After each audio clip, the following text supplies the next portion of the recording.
5, 6, 7, 8. Wow, honey, you're so good. Oh no, now I'd lost count. How long had she been standing there for?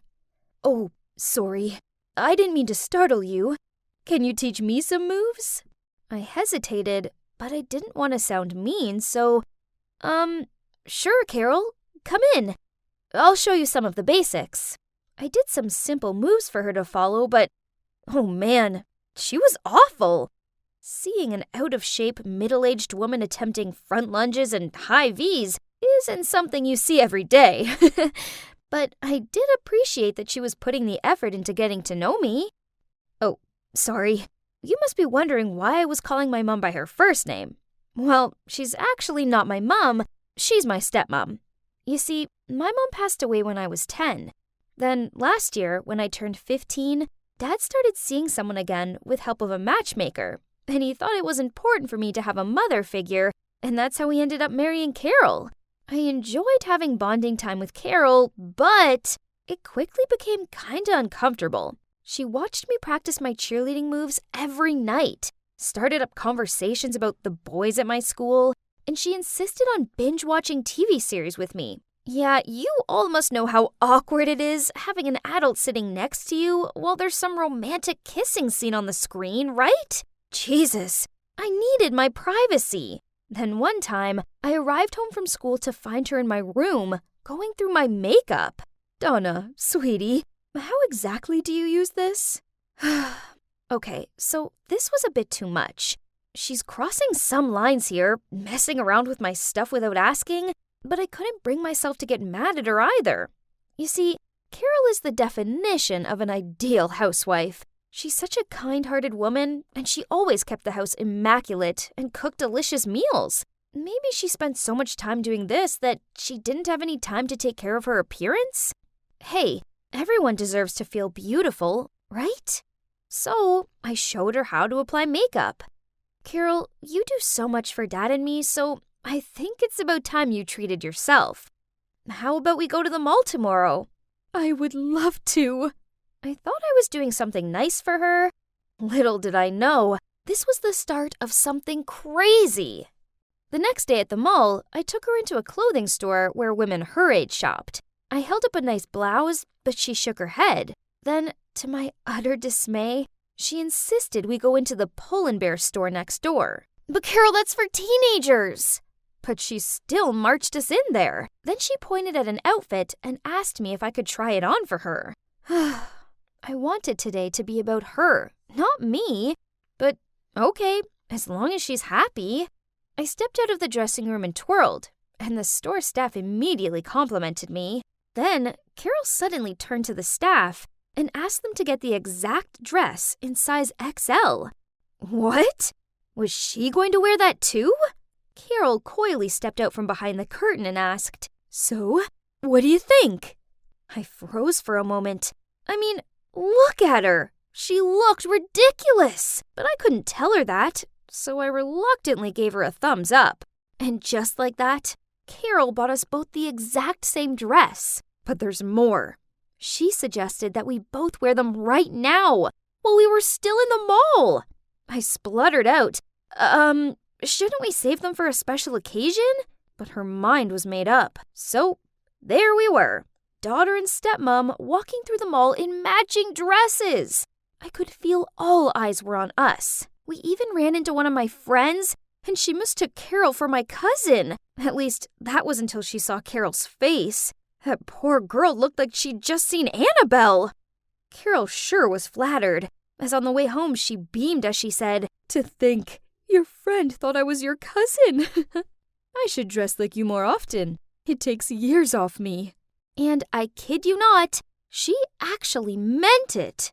From that moment onward, she started dressing like a teenage girl. Or, to be precise, like me. Exactly like me. Apparently, I was the only one finding it weird in the house, because my dad said nothing. I needed to talk to her, or else someone at school would see me and make fun of me. So that evening, I went downstairs to see Carol sitting on the couch reading some magazine. I took a deep breath and said, Carol, can we? Oh, hi, sweetie. Look, I'm choosing a cake for your upcoming birthday party. I hope that's okay. Oh no, why is she always so sweet and kind? This made me feel so bad. She's doing so much for me, and all I do is complain. So obviously, I didn't bring up the subject of her copying my style. That's just trivial, right? Instead, I sat next to her and we talked about the birthday party. Then she showed me some pretty dresses on her phone and asked me to pick one for my party. I really like this one. Carol smiled. Oh, that looks lovely. Great choice, sweetie. Imagine how stunning we'll look in these. We? Oh no, not again. It had to be now or never to talk to her about this. Carol, I don't think we... But at that exact moment, my dad arrived back from work. What are you two still doing up so late? Before I could say anything, Carol ran over to him. Donna and I are going to wear this dress on her birthday. What do you think? Great. Anything that makes my ladies happy. I couldn't go through the humiliation of being dress buddies with Carol for one more time. On my special day, I needed to do something. I had a plan, but the timing had to be faultless. So, on the day of my party, when Carol was ironing her dress, I rushed in and told her that the delivery guy had just dropped off the wrong cake. Carol freaked out and ran downstairs immediately. Ha! It worked! Now, let's get started. And, well, 10 minutes later, as expected, we all heard a loud scream coming from upstairs. Dad and I rushed in and saw Carol sitting on the bed crying into the dress. Darling, what's wrong? She held up the dress. Look, it's ruined. There was an iron-shaped burn mark on it. Yep, you guessed it. It was all me. When Carol left the room, I turned the iron's temperature to max. My God, I really had to pinch myself trying not to laugh. But suddenly, Carol turned to me and in a serious voice said, You need to change to another dress. What? She can't be serious, right? It's okay, Carol. You can just wear another dress. I don't mind. No, it's not okay. We've planned this. Go get the blue one that we both have. Listen, I don't think we should dress the same. It's just weird. Then my dad jumped in. There's no time to argue. The guests are already waiting downstairs. So, Donna, go get changed. Ugh, unbelievable. It was so embarrassing. All my relatives were complimenting us, but I knew they were really laughing inside. My friends, on the other hand, were sniggering and telling me we looked like a budget version of the Olsen twins. I thought that day was already a nightmare, but then it got extremely annoying when she even started to copy my behavior. One evening, my boyfriend Thomas came over and we were all eating pizza in the living room. I took a bite and said, OMG, delish! And the next thing I knew, Carol was quoting those words of mine as she sipped on her Diet Coke. Cringy! Then later, when Thomas had to leave, I walked him to the door and I squeezed his cheeks as a cute little goodbye, since we couldn't exactly kiss or anything in front of my parents, obviously. But guess what? Just under 5 minutes later, Carol suddenly sat closer to my dad and did the exact same thing to him. It was so weird, and my dad wasn't really impressed either. But here comes the worst part. A few days later, my friend had sent me a link to Carol's TikTok account. Oh my days! It was a video of my dad, and it had thousands of likes. Then suddenly, I heard noises coming from downstairs. Carol? Carol! Carol scampered out of the kitchen looking clueless. What's wrong, honey? What's wrong? My colleague just sent me a video of you playing a prank on me. Everybody has seen it. Even my boss, my customers, everyone. How am I supposed to go to work now? Ruining my career. Is that what you want? So much for being an accident. Yep. The video I was talking about was this one, where Carol baked a fruitcake for my dad and then smashed his face into it. Then, when he looked up, he had 2 strawberry slices stuck to his eyes. He kind of looked like that creepy clown from the movie It. She uploaded it on her TikTok account, and it instantly got viral. I played that prank on my friend a while ago at our slumber party, but I didn't expect that Carol would copy it. Get out of my house! My dad's shout took me aback, while Carol burst into tears and begged. Please, honey, don't do this. I'm sorry. But my dad didn't listen and just told her to pack and stay out of his sight immediately. As she started to move, I grabbed her arm. Carol, wait. I know that you've been copying my clothing style and my behavior, and now this TikTok. But you must have a reason for that, right? Carol nodded, so I calmed Dad down, and we sat down with her as she sobbed out. My first husband often made fun of my dreary appearance. He even banned me from going to his family events, as he said the way I looked was embarrassing for him. Then eventually, he couldn't stand looking at me anymore, so he handed me the divorce papers. Now I'm with your father. I worry he too will get irritated by my looks, and I'll be abandoned again. But he adores you. Therefore I thought that if I tried to be more like you, then he'd adore me too. My God, Carol's ex is such a jerk. How could anybody want to get a divorce just because their partner didn't have the best dressing sense? I hugged her tightly and said, "Nobody's going to abandon you. You're a part of this family. But how about we find you a new style of your own, instead of copying mine, okay?" Carol nodded at me with a light smile while still sniffling. My dad eventually calmed down, apologized for overreacting, and came over to join us in the hug. So after that, I started helping Carol with the house chores so she had more time to spend on herself. I showed her how to style her hair, helped her pick out some stylish clothes, and sent her the links to some videos on makeup tips. Now she has her own chic image going on. She kind of reminds me of Martha Stewart. I always thought my stepmom was bonkers, but turns out everyone's got their own story, right? And we should get to know them first before jumping into any conclusion. Everybody should feel good about themselves, and no one should ever make them feel otherwise.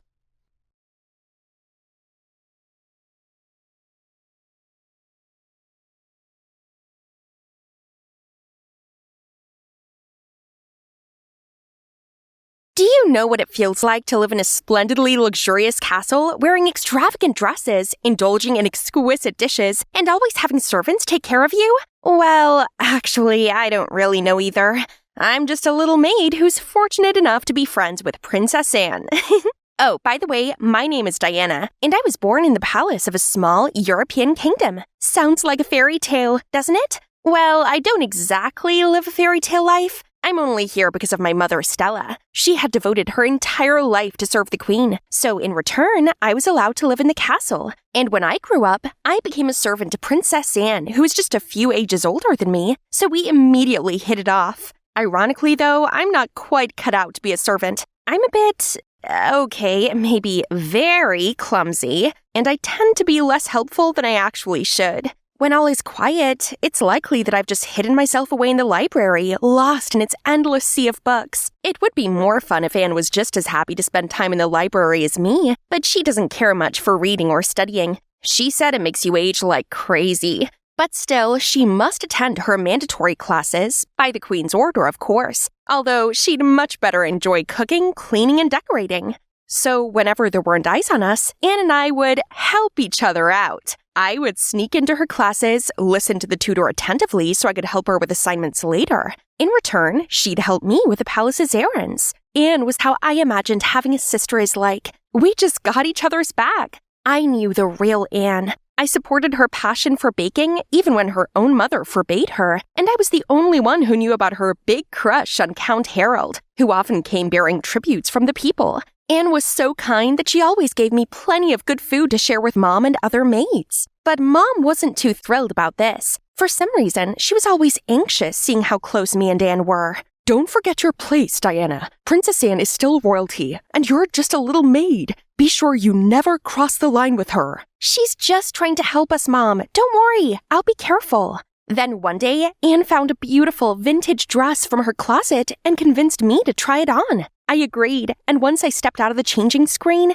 Anne was amazed. See, you'd make such a gorgeous princess. Did I ever tell you you remind me so much of my aunt, the late Queen Mary? I don't have much memories of her, but I've seen her picture in the royal family tree, and you very much share the same aura with her. I wish, Anne, but if I were a princess, I would have people do whatever I want. Like, fetch me my robes, servant, and when you're finished, my toes could use a salt bath. We were just messing around when Mom came storming in. Diana, how dare you desecrate the princess? I told you not to cross the... She didn't finish her words, but fell to the ground, holding her chest in pain. I rushed over to her as Anne ran to the hallway looking for help. Mom! Diana, I need to tell you something. No, Mom, save your strength. The doctor will be here any minute now. No, Diana, you listen to me. I've been hiding the truth from you your entire life. It's time you learn. What? What do you mean? I'm not your birth mother, Diana. Just find my safe, okay? The answers are there. And don't tell anyone. She took one last breath before closing her eyes. The doctors rushed in, but it was too late. She had a heart attack with a pre-existing heart condition, so she didn't stand a chance. I spent the next week doing nothing except grieving my mother's passing. It didn't even bother me that we were not genetically tied. In my eyes, Stella was my mother, the only family I had. She loved and cared for me more than anyone else ever could. It hurt to even be here in her room, feeling her presence surrounding this place. But as I was going through her stuff, I accidentally stepped on a section of the floor that sounded hollow. It immediately sprung open, revealing a secret cellar underneath. The first thing I noticed was an intricate key-shaped necklace. Next to it was a letter, unveiling that this was an heirloom from my birth mother, who was none other than Queen Mary herself. Even more shockingly, she was still alive. On the day I was born, by Miranda's order, I was separated from Queen Mary, and she was held captive in the castle's dungeon. If it weren't for her pleading Miranda not to harm me, I might have been thrown into some orphanage far away. Instead, I was placed in Stella's care, as Miranda wanted to keep a close eye on me to prevent any chance of betrayal. Stella had regretted following Miranda's order ever since, as she grew to love me like her true daughter. She wanted to run away with me, but the thought of Miranda finding out and putting her family in danger stopped her. But she'd hoped that one day I'd be reunited with my mother. None of this felt real. My hands were still shaking as I held the letter. I need the answer to all my questions. I owed it to my mother to fulfill her dying wish. That night, following the instructions my mother left in her letter, I pretended to be a maid bringing food to prisoners and went down the secret tunnel. There were no guards in the large abandoned prison, only a thin, emaciated woman. Slowly and carefully, I approached her. "Are you Queen Mary?" I handed her the necklace. The woman's eyes lit up, and she looked up at me in shock, tears welling in her eyes. "Diana." I nodded. She pulled me into her arms and cried in joy. But then she abruptly pulled away from me. "What are you doing down here? Miranda is going to find out. It's too dangerous. You need to leave." "It's okay. No one knows I'm here. They won't find me." "Still, it's too risky. My sister is an evil woman. She always wanted to be the queen. So she picked the day I was at my weakest to imprison me, subdue you, and falsely declared my demise during childbirth. That's how she eliminates any obstacles that stop her from seizing the kingdom. But Miranda will never be the queen in people's heart. She's nothing more than an oppressor, and it pains me to know she has corrupted our kingdom. But you are here now, Diana. You're the true heir to the throne. You have to stop Miranda." "Me?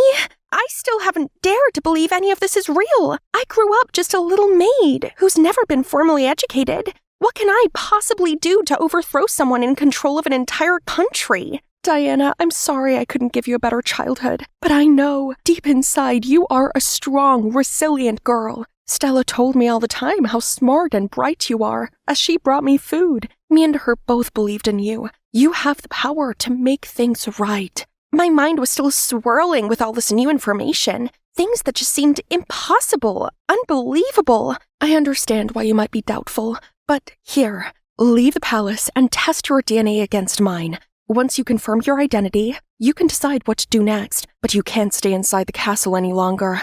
'Cause once Miranda finds out you know the truth, She won't leave you alone. I hesitated for a moment, but I knew what needed to be done.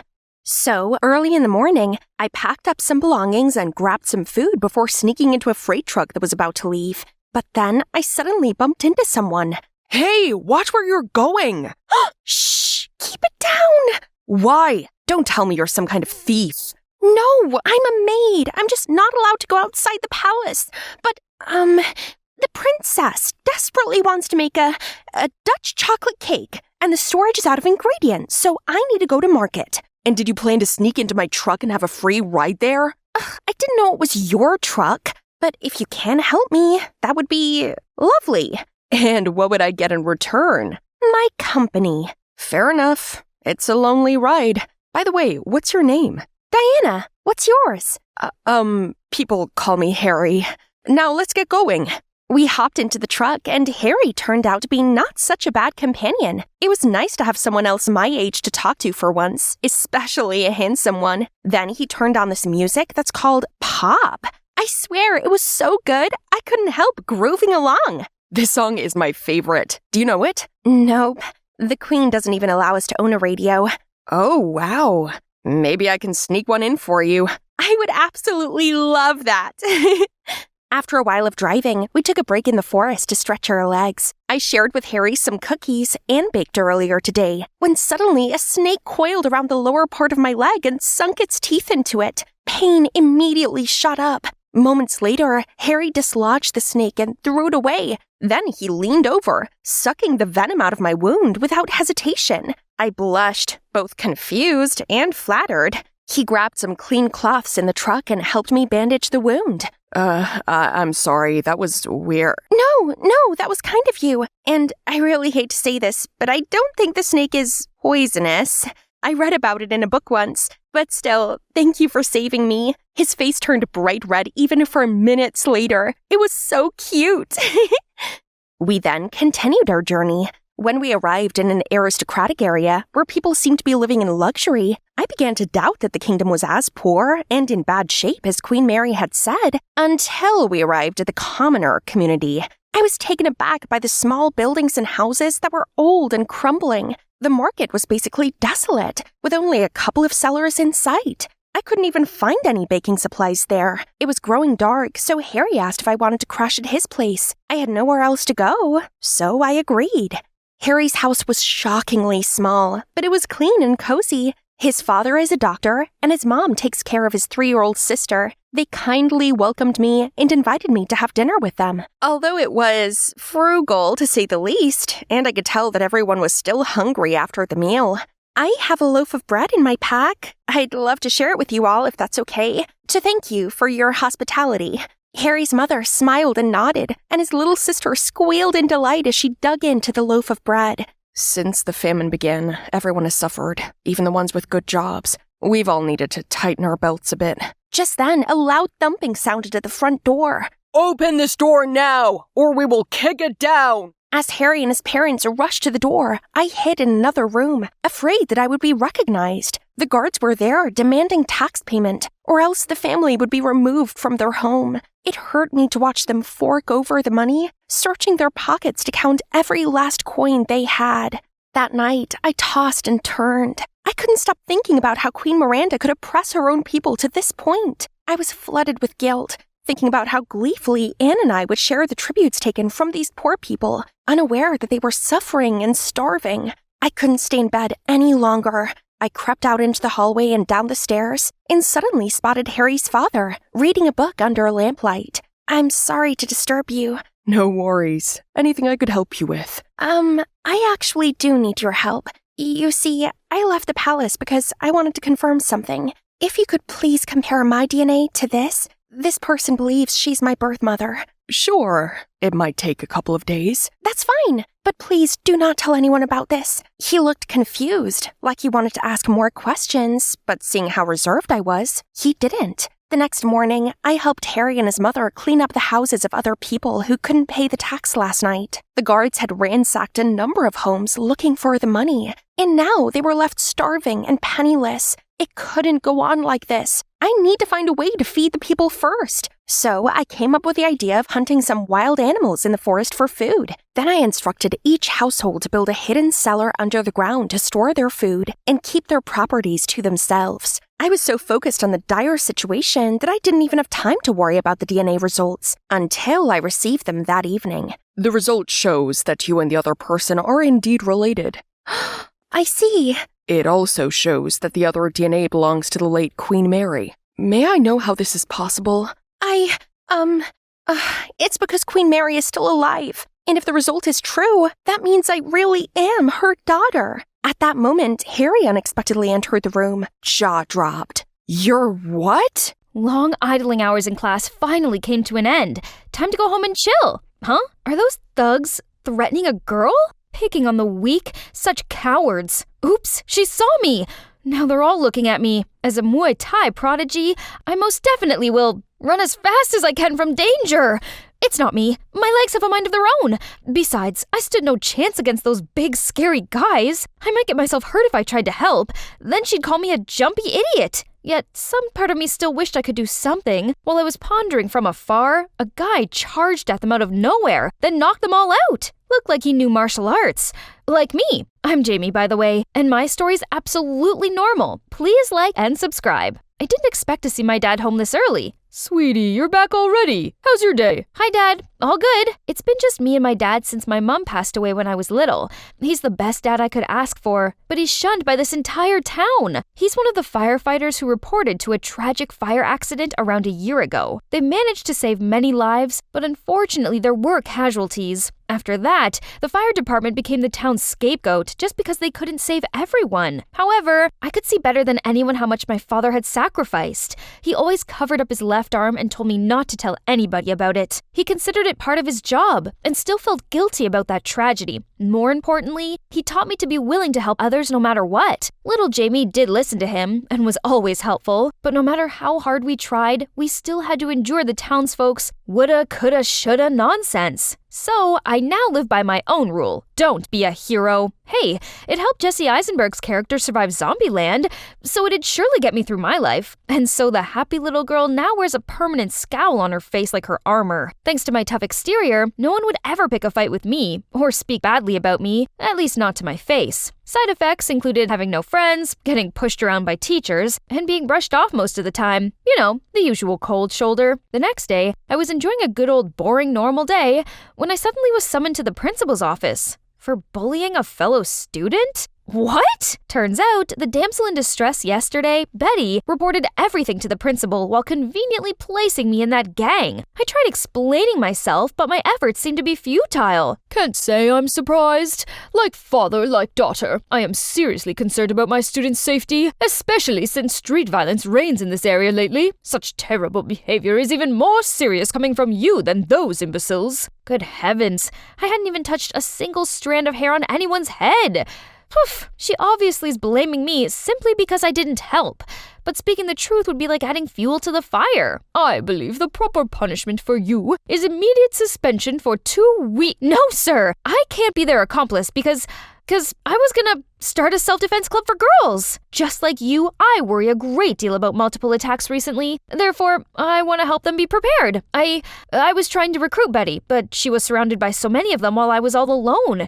That's like fighting a losing battle. I actually ran away so I could, report them to you. Betty must have mistaken me for one of them. My gibberish speech went on for a good while before he finally let me go. I had to bluff my way through his many questions. Where does the club take place? When? How many members? And since he said he'd come by sometimes, I actually had to create a self-defense club and begin recruiting. The first day of the club, only a few girls came. Fine, I don't have much care for this stuff anyway. It's merely an excuse for me to be let off the hook. I grabbed the 2 tallest girls, then asked them to demonstrate a couple moves so the rest could follow their lead. When an assailant strikes, cross your wrist to trap his arms. Jump, and boom! Boom. Yeah, boom! Did I do that right, Jamie? Jamie? Yes, that's it. Don't be lazy, okay? Then I got back to scrolling on my phone and saw that Betty had gone public about the incident. Even someone as indifferent as me could see how much sympathy and attention Betty got after that. Her story's influence went beyond the internet when our school launched a No Bullies Allowed campaign and chose her to be the spokesperson. However, they could only propose outdated and ineffective measures, like always traveling in groups, bringing pocket knives or pepper spray, or giving in to not get any serious injury. None of which really helped, and more students fell victim. A few days later, right before English class, I saw the Good Samaritan that day. He's Aaron and transferred from another school in the area. Come to think of it, he's quite a heartthrob, which got all the girls all riled up. Do you have a girlfriend? What's your type? Sexy, cool, nerdy. I know, nice and sweet? Yes. Oh, Mr. Bernardi's here. As usual, Mr. Bernardi began the lesson with a pop quiz. Today's topic was Hamlet. Okay, I knew this one. What's the play about, Teddy? A guy named Hamlet? Good, B+. Any other idea? Jamie? The play works on many levels. It's about Prince Hamlet's family conflict, their politics, how he can't make up his mind about duties, moral codes, and... Stop! F. You're reading too much into it. Well, I should have seen that coming. You suck. What did you say, Aaron Taylor? I said, aw, shucks. Wow, this guy's so much more than just a pretty face. When class was over, I came to thank him and even got his socials. He's a super handsome guy with a voice of an angel who defended me. I think I got, well, you know. Let's see what his social says about his type. Oh, Betty seemed to be gaining more and more support, huh? I guess people have more compassion for delicate little flowers like her. Wow, nice. I had zero chance then. Suddenly I heard a commotion outside, then peeked out to see my father dealing with rude neighbors. Man, I can't live the life of the local doormat anymore. If so, I had to change first. I can be like her. All right, starting today, call me Dainty Jamie? Ugh, I'll figure something out. But my life will surely be different. Aaron, your girlfriend is coming. I'll certainly need a new look to go with my new personality. The Princess Diary would be the perfect tutorial. First, I have to look like a princess. So I replaced my sneakers, hoodies, and t-shirts with high heels, short skirts, and all things pink and glittery. Of course, cute accessories are a must. Ting! But it would be lying if I said this new style was comfy. This morning, my long hair got caught in a keychain on my backpack. It was impossible to untangle, so I had to cut off a chunk of hair. You know what they say, pain is beauty. I went to school in my new style, and the moment I set foot in the building, people stared at me like I was an alien. Then the mocking began. Look who's talking! Last time I saw something like you, I flushed. Oh dear, that wasn't very ladylike. So I decided to change my tone to sound posh and even learned how to sit, stand, and pick up dropped items elegantly. Greetings, Mrs. Allen. Can I have mashed potatoes and beans, please? What's that? Speak up, young lady. I'm sorry. Can someone be a doll and help, please? But they just looked at me all judgy. Stay calm. A lady doesn't panic. I slowly sat down with poise, but someone already picked up my tray. Aaron! He's freaky fast. Being a helpless pretty girl sure is nice. Jamie, you look different. I've always looked like this, silly. Since then, we started having lunch together. I felt safe around him because he's new here and didn't know about my past. We gradually became close as we've had many things in common, like martial arts. I really wanted to let my geek flag fly high, but had to hold back. Still, it didn't mean he's used to the current me. Like, he'd not understand that I was trying to eat gracefully. Are you a slow eater or just picky? Give it to me. I was saving it for last. Also, he often brought me honey and lemon candy. Sweet! But that's because he thought my soft voice came from a sore throat. Aaron, I was looking for you everywhere. Come, I want to show you something cool. We're kinda in the middle of something. Why are you always with her? Let me tell you, her father... Come here, you have to see this. What is it? Flowers. Yeah, flowers. Aren't they pretty? You're weird. Like, in a good way, but weird. Are you trying to hide an earth-shattering secret? Like your true self? Am I wrong? No way. What else can I be but myself? You watch too many movies. To keep up my fair lady appearance, I shouldn't come to the Fight Girl Club so frequently. Since the principal wasn't breathing down my neck anymore, I hadn't been there for the past 2 weeks. Meanwhile, I tried to talk to Aaron more often. He's very nice. A bit too nice, as in he literally took pleasure in helping others. Today, although we're supposed to walk home together, Aaron canceled at the last minute cause... So sorry. Betty needed someone to walk her home, and today none of her friends could. How are you always in the mood to help people? Don't know. It's fun, I guess. Aren't you afraid your kindness will be taken for granted or getting you into trouble one day? Well, never mind. Have fun. I'll make it up to you. Bye. I'm fine with that. It just stings because it's Betty. Actually, Aaron wouldn't think twice about assisting a complete stranger, let alone a classmate. Was I even a little bit special in his eyes? I want to come clean to him, yet I'm afraid that will only make him distrust me and leave me like everybody else. This uncertain hell is driving me insane. I'll ask him out to clear things up. Ugh, just a dumb text from my self-defense club. Delete! Eek! He said yes! That's a good sign. Sunday came, and after we bought our tickets, we saw a girl struggling with dozens of grocery bags. Oh, that's Pooja from school. Aaron hurried over to help with the bags. We had some time before the movie started. We walked her back and found out that she's volunteering at a soup kitchen for homeless people. Thanks so much. You two are here anyway. Want to join us? We always need some help here. What? Free labor?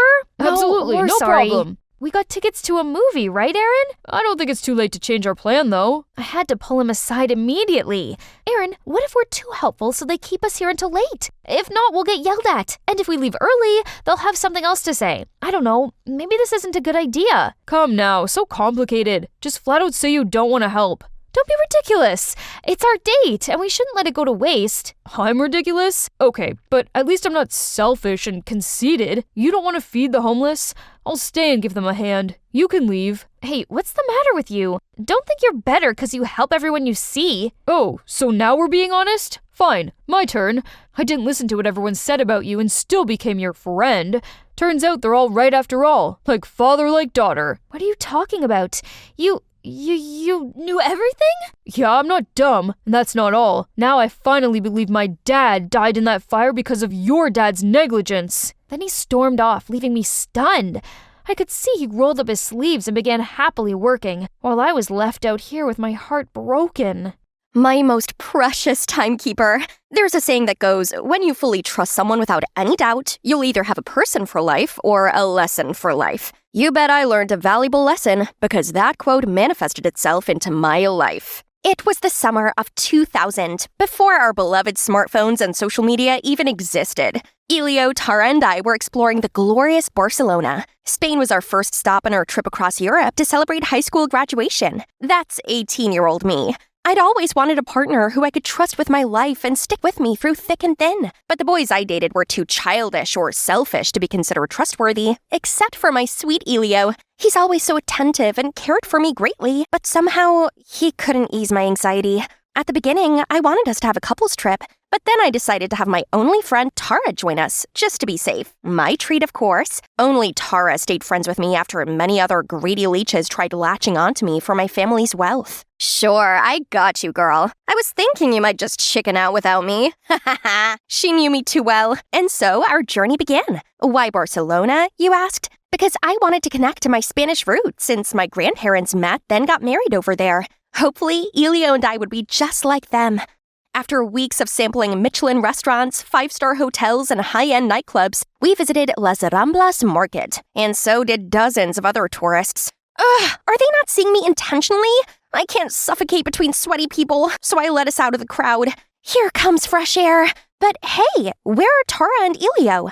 I reached for my phone and suddenly remembered that Elio had my handbag. My whole life's in there. My phone, my money, my passport. Ah, police! Officer, please help! I'm lost and I don't have my documents on me. But why did they keep dashing their gaze to me, then to each other? Oh, they understood me. Then they signaled me to follow them, probably to the police station.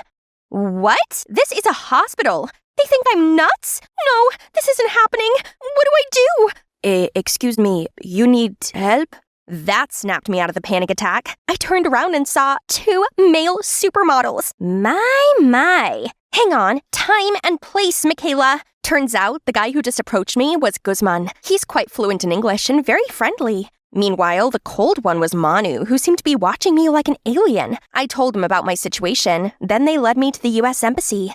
Luckily, they stayed to help me talk to the embassy staff, who I totally believe is the sloth from Zootopia in disguise. One eternity later, they said they'd help me find Elio and Tara, but it'd take several weeks. Ugh, that's it? What about me? I already told them I had neither money nor passport, right? Where do I stay? How would I survive? Right then, Guzman offered me to stay at his place and work at his family's restaurant in the meantime. Huh?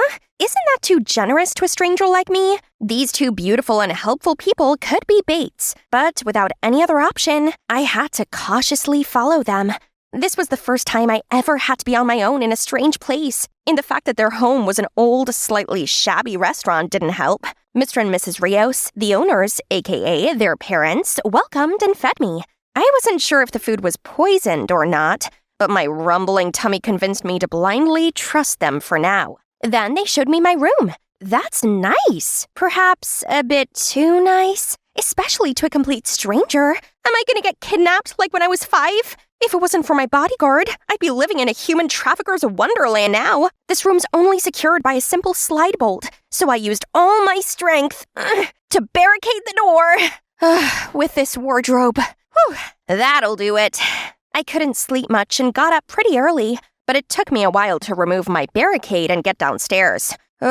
Scratch that, or I might give myself scoliosis. At breakfast, they asked me how I was doing. I could only mutter a few Spanish phrases from school and prayed for my Spanish ancestors' assistance, while their replies were too fast for me to comprehend. Besides, it sounded like they used a different language to communicate. Sensing my confusion, Guzman explained that people in Barcelona speak Catalan in their everyday life, not standard Spanish. Oh, right. Suddenly, I felt so alone among them. Unsurprisingly, when they opened, I was assigned dishwashing duty and organizing the storage room because I didn't speak any Catalan. Back home, I had maids and servants pick up after my every step. Literally. So working here was torture. Not to mention the hot weather here was draining me. My slow pace earned me Manu's glare, his annoyed frown, or sometimes a few words that I'm sure weren't very nice. Fortunately, Guzman was there to be the usual comic relief. I'm sorry, I don't know what I'm doing. De nada. You're doing your best, girl. Don't worry about that grumpy cat. Still, Manu was just one of my many problems. Everything seemed confusing, from how they tell the time to the metric system. Not to mention, mealtimes in Spain were always somehow 2 hours late. I swear, I almost blacked out from hypoglycemia the first few days. But today, Manu suddenly demanded I take a table's order. Maybe they sensed my nervousness, so they pointed at the dish they wanted from the menu. Gazpacho and pesto pasta? Got it! Call me Bear Grylls. Improvise, adapt, overcome is the way to go. A while later, I was just vibing in the kitchen when I heard a commotion outside. I ran out and realized the customer from before was coughing violently. What's happening to him? I saw Mr. Rios ran up to his date, asked a few questions, and checked his half-eaten pasta. His face suddenly turned pale, and he immediately called an ambulance. Michaela, did you, by any chance, not hear that he said he had a nut allergy? Perhaps. He told me his food should be nut-free because he's allergic, but that went over my head. Thank God the ambulance arrived on time, so he was okay. Still, Mr. Rios had to apologize, and that meal was on the house. And me? Manu gave me a piece of his mind. Why is he angry at me? He knew I didn't speak their language, yet he made me take their order. I wish I spoke Catalan so I could fire him instantly. Guess I'll have to fire myself. Adios. I was walking around aimlessly when Manu and Guzman found me. They said they were looking for me everywhere. Manu's awkward expression was very unlike his usual cool appearance. Sorry, you not know Catalan, I not know English. We, misunderstand. Go home, please, okay? Now I knew this guy seemed cold only because he didn't speak English. Seeing their sincerity, I followed them back. But will I ever return home? What if I'll never see my friends and family again for the rest of my life? The next day, I went to the U.S. Embassy and received shocking news.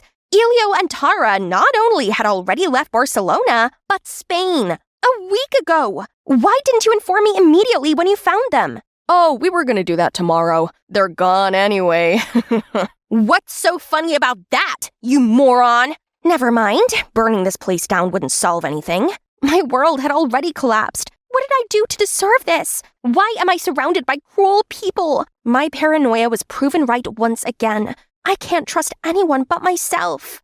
I relayed the news to the Rios and asked if I could live with them longer. They reassured I could stay as long as I needed. They can't reach you now either. They couldn't have abandoned you. Maybe they were looking for a way to help you. Chin up, Queen. Your tiara's gonna fall. This family's hospitality and positive energy are unmatched. Still, it saddened me that I couldn't return home just yet. A few days later, surprisingly, Manu offered me Catalan lessons. In return, I shall teach him English. He was a natural. I, on the other hand, felt like I was born with a wrong tongue. Whenever Manu got mad at me for making mistakes, I'd bombard him with questions as a distraction. Why do you use Celsius and not Fahrenheit here? Why Catalan and not Spanish? And what's up with siesta? I swear, it's like the entire city suddenly drops dead in the middle of the day. At first glance, my questions seemed to annoy Manu, but he actually answered all of them. I could see his iciness slowly melting. Time passed and my Catalan improved. Today, I even chatted with Manu's parents while working. They said this restaurant was established a few generations ago, and many troubled couples stopped by this place. But love always prevails in the end because our food heals them all. Might sound romantic, but actually, that's because great-granddad liked being a love guru, while great-grandma wished to be a couples therapist. Since then, thanks to Manu and my coworkers, my life got a lot easier. Every time I messed up something, they'd offer help or guidance. One time, I got lost while delivering food and was gone for a long time. But when I got back, they didn't criticize me. One of them even joked that I didn't know the area because I rarely went out. So Guzman suggested we three go to the beach after work. Some vitamin C sounds like what I need. Huh? But only Manu was waiting for me after our shift. It's just us. Guzman's with his hot date. Guzman, you cheeky little schemer. Still, this isn't a date, right? Just two friends getting to know each other. I initially thought we're gonna walk along La Rambla and arrive at Barceloneta Beach, but Manu took me to Playa Badalona, which was a bit further away, but pretty much empty and splendid. Strange how TripAdvisor didn't mention this place.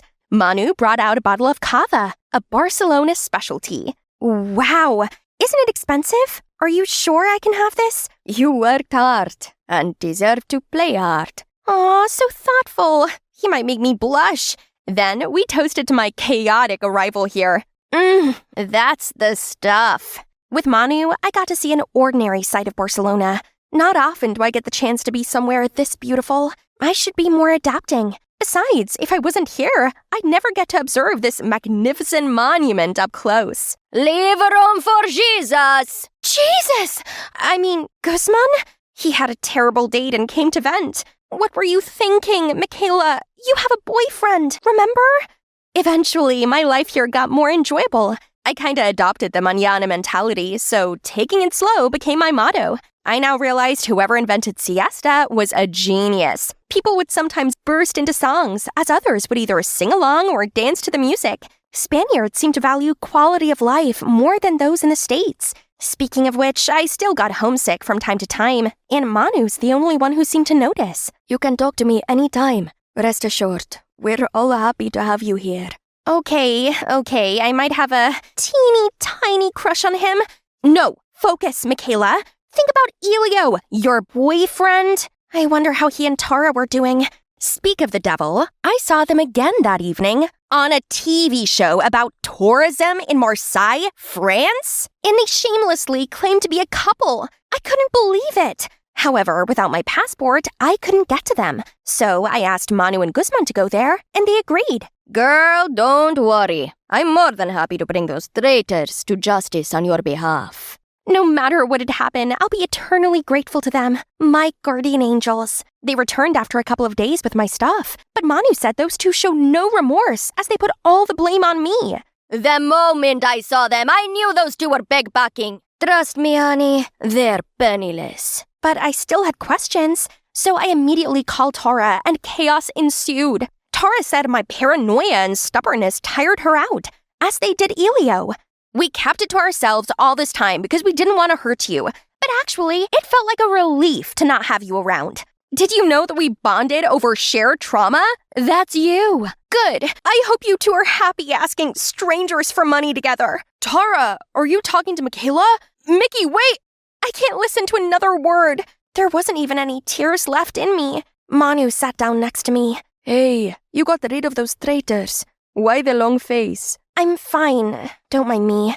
I just lost the only two people I trust outside my family. No biggie. Come now, it's not that bad. Give up! What the? Oh, oops, my bad. Don't give up. I mean, cheer up.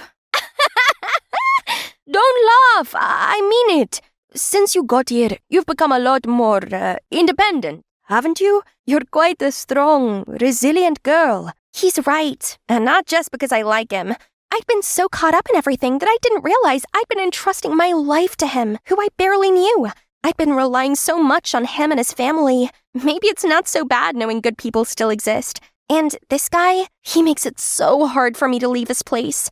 At the crack of dawn, I woke up to the deafening sound of helicopters? That's my family crest. My parents must have sent those choppers. A swole guy in black came up to me and said my dad wanted me home because I'd gone AWOL for far too long. Then he just grabbed me and we flew straight back to America. I begged him to turn around so I could say goodbye to Manu, Guzman, Mr. and Mrs. Rios, my saviors, but my pleading was completely ignored. I was finally home and went to college, but as a different person. I was determined to socialize more and befriend new people. And no, it's not just talks. I actually moved into the dorm to be surrounded by my peers. It's been a long time coming, but I learned to open up and keep my trust issue in check. I shouldn't pass up on companionship out of irrational fears. However, I couldn't take my mind off Manu. We didn't even properly say goodbye and had no way to contact one another. So I went back to Barcelona to look for him. But when I got there, his family said he'd just gone to the airport. Turns out, he went looking for me too. I immediately got in a taxi and headed to the airport. As soon as I arrived, I saw the earliest flight to America had already taken off. That's how my time abroad wrapped up. Michaela, mi amor, where are you? Yes, my love. That photo album again. I'm right here, eyes on me. Well, I couldn't figure out why you didn't board that flight. I just had a feeling that I'd see you again if I turned around. Call it telepathy. Hi there, I'm Maxine Coleman. I'm the only daughter of two world-famous rocket scientists. Since I was little, I was brought along each time they made a television appearance, and my plus one was always my best friend, Gail. What's your secret to such success? Well, we've both loved science since we were kids and decided to devote our lives to it. And family is our biggest motivation. It's not rocket science. Whoa, your parents are so cool! On our way home, Dad asked me, So, what's your dream, sweetie? while I was scratching my head for an answer, Gail already said, I want to be a talk show host, just like that lady tonight. That's great. You can definitely do it. Don't worry, Maxine. You'll soon know yours. However, both Gail and I had problems learning. While Gail struggled to say a proper sentence, reading and writing gave me the hardest time. Naturally, we both hated school. My parents took me to the doctor, and I was diagnosed with dyslexia. He also said I'd have much difficulty in school and wouldn't achieve high academic results. I was quite upset to hear that, but my pop-pop, who was a high school teacher, wasn't pleased with that remark. Nonsense. Maxine's very bright. Dyslexic or not, she'll succeed with the right method. Since then, Pop-Pop began helping me and Gail study. Each time we finished a book, he'd give us little rewards. He also introduced us to sports and even brought us to cool places like museums, galleries, and aquariums. From the moment I stepped foot in the aquarium, I knew this place is right up my alley because dolphins! Look, it's following me! I immediately told my parents the good news that evening. I found my passion. I'll become a marine biologist when I grow up. Years went by, and school wasn't scary to us anymore. Thanks to my pop-pop, I'm now at the top of my class and excel at biology. Dyslexia didn't have much effect on me. Meanwhile, Gail got rid of her stutter and became much more confident. We're like Superman and Batman, always side by side, working towards our own dream. Professor Coleman, please tell us more about your latest research on marine life. This is my life's work, which has been under development for the last decade. We both got into an elite high school, which would be a good jumping pad for our future. But unlike in middle school where I could learn at my own pace, I had to bend over backwards to have a good GPA since the curriculum here is so intense. Unfortunately, dyslexia returned due to stress, making things even harder for me. In class, I had to look up the dictionary every 5 minutes, which slowed me down. One time, I stayed in class during recess to correct all the D's and B's that I'd mixed up in my essay. That alone got me called nerd. On the contrary, the pretty, extroverted Gail already became the face of the students' council, and she still tried her best to help me. That's right, this is just a minor setback. But that's not all. Yesterday, my chemistry teacher asked me to read the lab safety rules. Don't taste or sniff. You should be wafting the spell. What? I mean, smell. Sorry. We're in chemistry class, not Potions 101, Professor Snape. That's how Snape became my nickname. All because of that Robbie guy. Everyone loved his shenanigans, and he got away with everything because he's a rising track star. But really, he's the villain in my story. Lately, Gail and I had less time to chat because she's so busy, hanging out with Robbie. They met when Gail interviewed him for the school paper. Worse still, she often defended him, saying I'd like him once I got to know the guy. Ugh, no thanks. Besides, it seems that Gail's making achievements towards her dream. Meanwhile, I could barely handle studying and getting along with my classmates. Then came a time when every student who wished for a head start into a prestigious university needed to see the college counselor, Mrs. Morales. She said that my grades were pretty good, but I'd also need a good personal statement. It's supposed to capture the essence of who I am and show that I'm ready to commit myself to my future. Simple enough, right? But when it comes to actually writing, why is it so hard? Am I doubting my own plan? Can I really be a marine biologist? At dinner, I tried to bring this up to my parents, but it seemed they're already thinking I'm a marine bio student. Guess there's no turning back now. I called Gail to the aquarium to help me clear my thoughts. She was late, so I went to catch up with my dolphin friends. They actually calmed me down. Suddenly, a screeching voice took me out. You're dyslexic because you speak dolphins language? Should we find Dolphinese books for you? I turned around to see Gail and an entourage of her new friends and that buffoon. They started giggling. No word in the English language could describe how mad and humiliated I was. Did you really need to bring them here just to embarrass me? I walked away, but accidentally headed to a glass tunnel. It felt like I was fully submerged underwater. The horrible memory of the time I fell through ice into the deep, dark, frozen cold water came rushing back. I immediately dashed outside. Max, wait! I turned around to see Gail running after me. Watch out! A car's coming! I quickly pushed her away. The car didn't hit her, but she's injured. We brought her to the hospital ASAP. But when she came to, Gail couldn't speak. Her doctor said her vocal cord was temporarily paralyzed due to neck and chest trauma. That meant Gail could no longer present the school sports day. I was overcome with guilt. Gail told me, "I'll be all right. Sorry about earlier. I thought bringing our classmates would cheer you up." She even said that I should keep chasing my dream and not let anything hold me back. I was so touched, but somehow, her words made me feel so pressured. I'll even work harder from now on. After that day, Robbie kept following me around trying to apologize. I avoided him like the plague. One day, I even skipped English, and when I got back, my classmates were buzzing about some substitute teacher named Mr. Coleman. They seemed so excited, since he didn't make them do any work and only told them fun anecdotes. Huh? That name rings a bell. And later my suspicion was confirmed when I met with my grandpa's angry and disappointed look after school. I obviously went home to a raging storm, but it didn't matter. I used this chance to spill my guts about how exhausting school was, how annoying it was to be picked on by an absolute moron all the time while my bestie wasn't by my side. Strangely, Grandpa listened attentively, then simply said he'd handle it.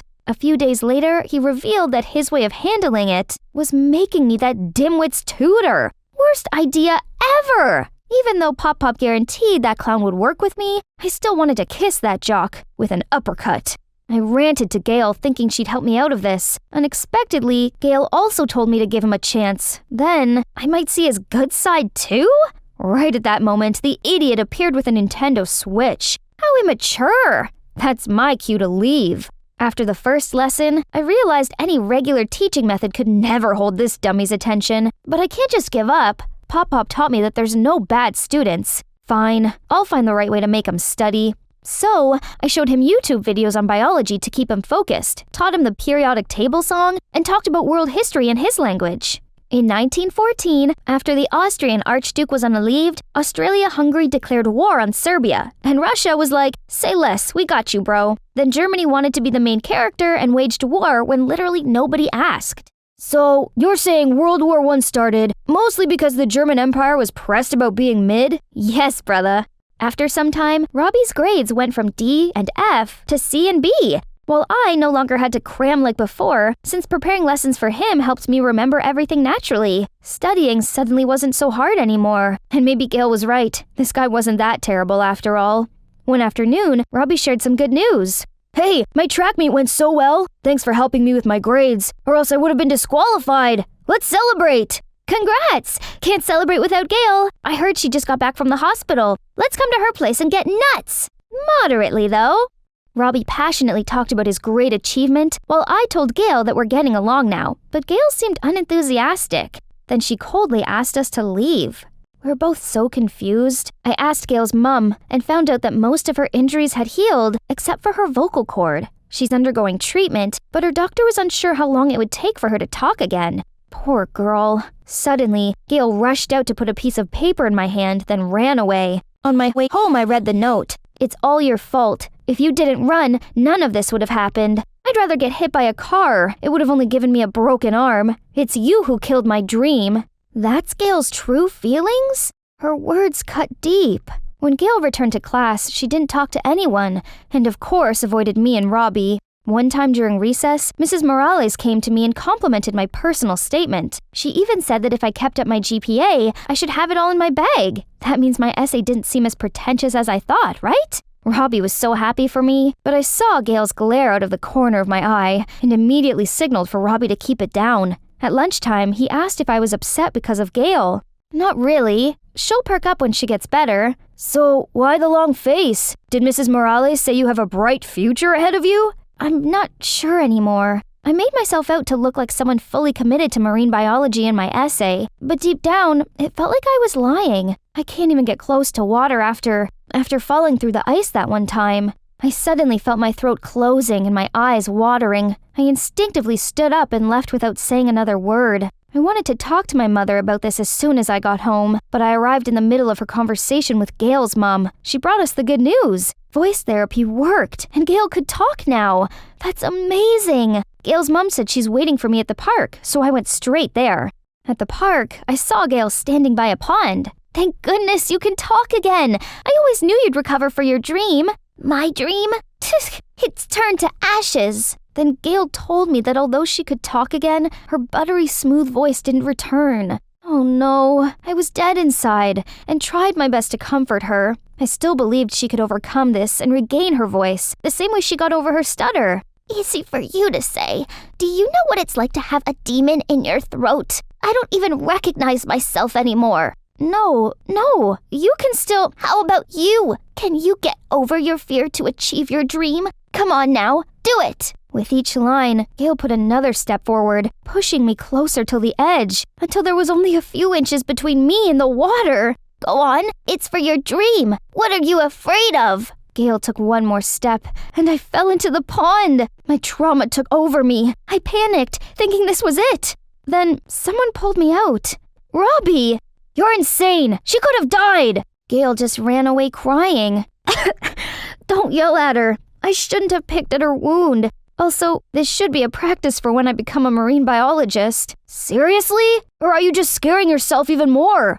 My family expects this much from me. If I gave up on my dream because of a tiny little accident from when I was 13, I only have myself to blame. Dream this, dream that. Are you sure that's what you really want to do, and not just a 6-year-old girl's dream? Robbie's words jolted me awake. It's true that I no longer enjoy studying as much as when I was learning with Pop Pop. Every ounce of effort I put out recently was solely for a far-fetched dream that I'm not even sure if I want anymore. I don't want to disappoint my parents, but I can't keep struggling like this for the rest of my life. But I've held on to this dream for so long and worked so hard for it. What do I do if I give up now? You'll figure it out. Take your time. I used to play football and was sure that I'd become an NFL player. Then at one point I realized that's not my thing, so I quit. And after trying out many different things, I fell in love with track. Change isn't the end of the world. I can't believe it took me this long to realize that it's too early for me to commit. Change is normal. But what if I never find my life's ultimate goal, and I'm just wasting time? Jeez, chill, man. You're making someone like me, who couldn't care less about school, actually enjoy studying. You're living life and putting some good into the world. Ain't no time wasted. No need to be Martin Scorsese. You mean marine biologist, right? But thank you. I needed that. I came home to see Gail crying to my very concerned parents. Mom jumped to embrace me when she saw that I was drenched. Gail told me everything. Why didn't you tell us? We're so proud of you, and nothing would ever stop us. So, Gail revealed my fear of water from that accident when I was 13, and how much I tried to overcome that fear from my childhood dream. It's so difficult for me to talk about it, mostly because I can't admit to myself that accident left a scar on me, so I'd suppressed my pain all this time. Telling both my parents about it now actually felt liberating. Luckily, they're very understanding and allowed me time to find my true calling.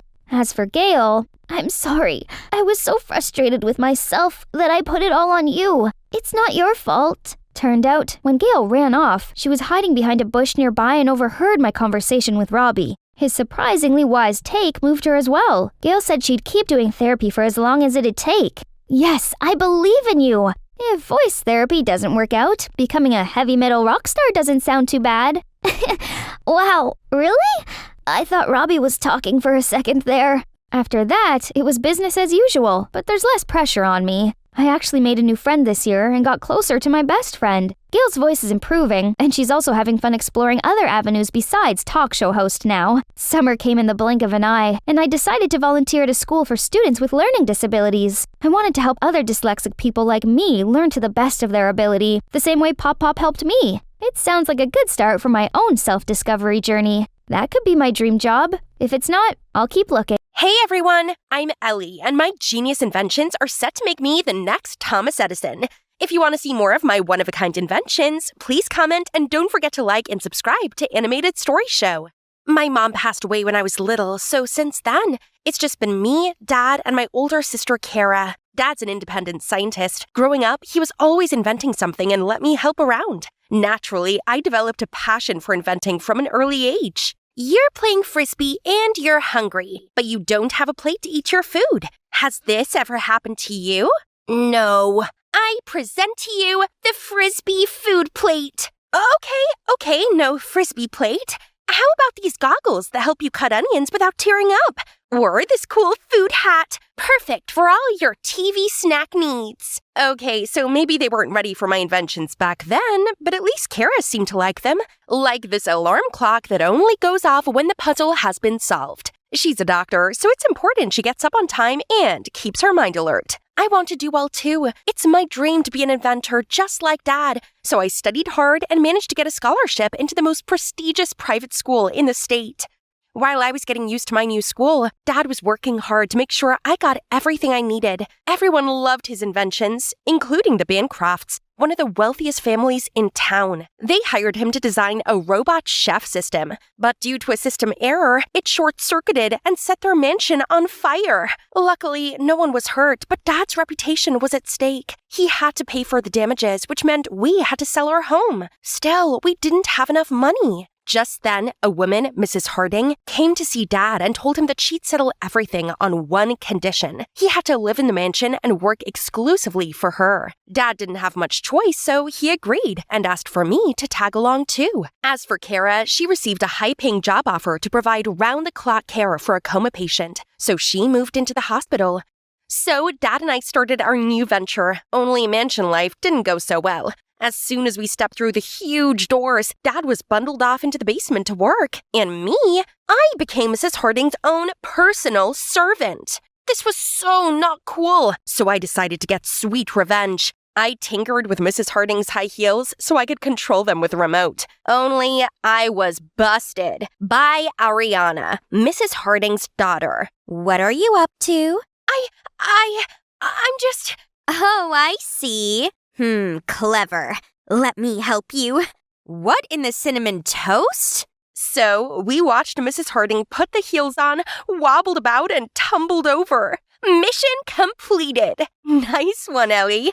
That's the funniest thing I've seen all year. So, what's up with you and Mrs. Harding? Mom's always so strict on me, but Dad is the opposite. Only he's traveling, so Mom's running the Milo Corporation for the time being, and now she's turned into even more of a tyrant. From then on, Ariana and I became friends and spent our free time pulling funny pranks on Mrs. Harding together. We rearranged her laptop keyboard, messed with her water flosser, and tampered with her bedroom light.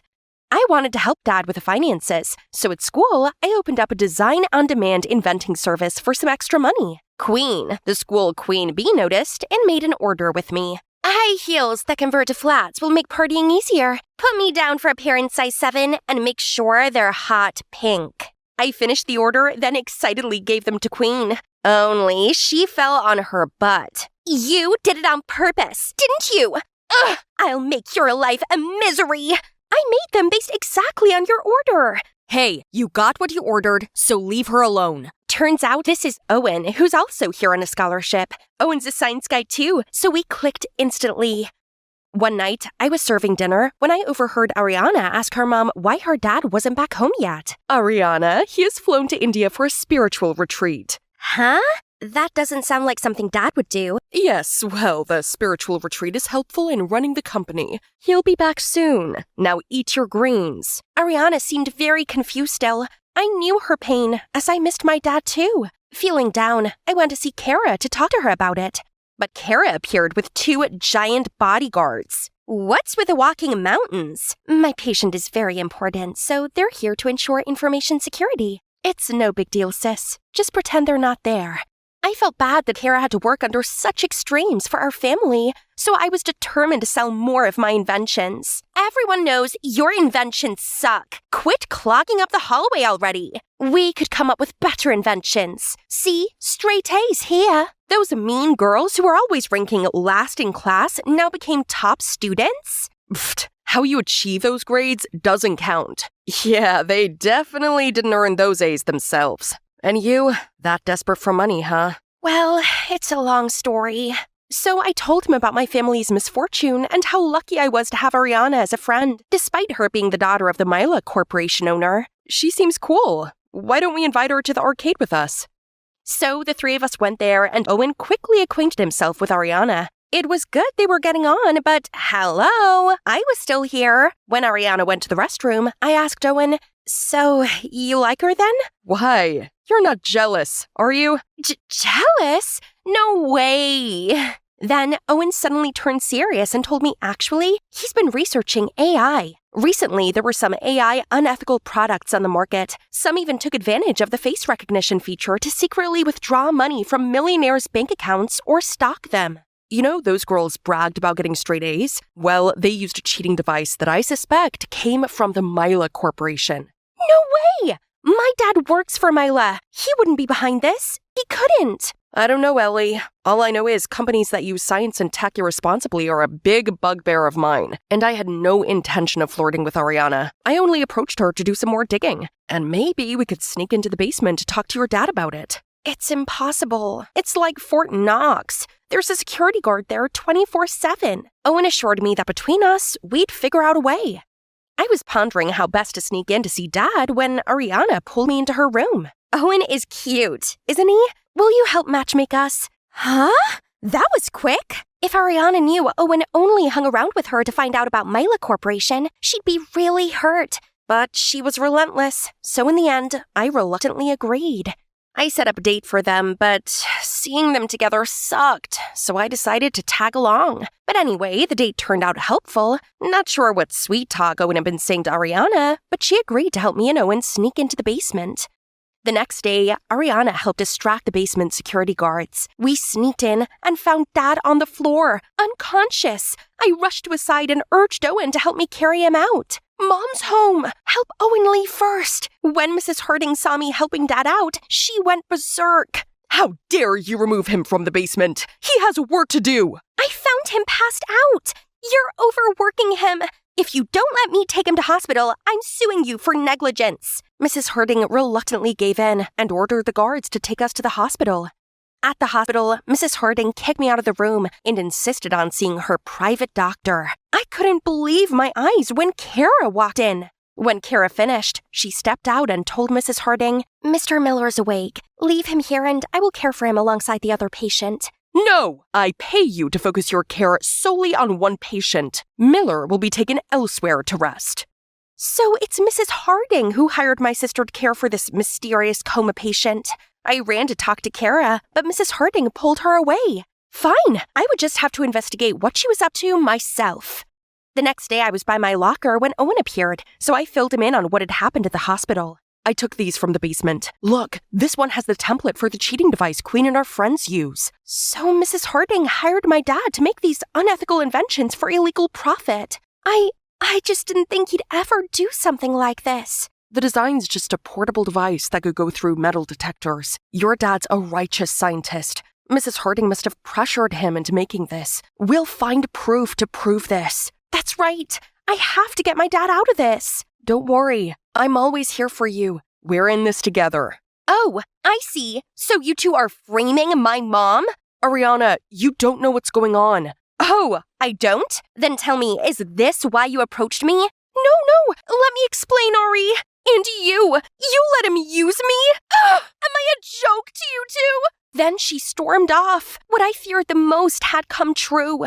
Ariana was furious with us both and ignored us since then. Then, a few days later, a huge news report broke. Science no match for monk life? Myla CEO Harry Harding moves into monastery and leaves $1 million corporation to his wife, Desi Harding. I and Owen were so shocked to hear the news. Just then, Ariana came to tell us Mrs. Harding had been acting odd, so she eavesdropped on our call and heard her mention Mr. Harding, then looked very nervous and shady. Ariana knew something was up, so she paid a private investigator to delve in deeper, and turns out her dad never went to India. And now that he's back, he refused to see me and was all surrounded by bodyguards. That's it. We gotta get to the bottom of it.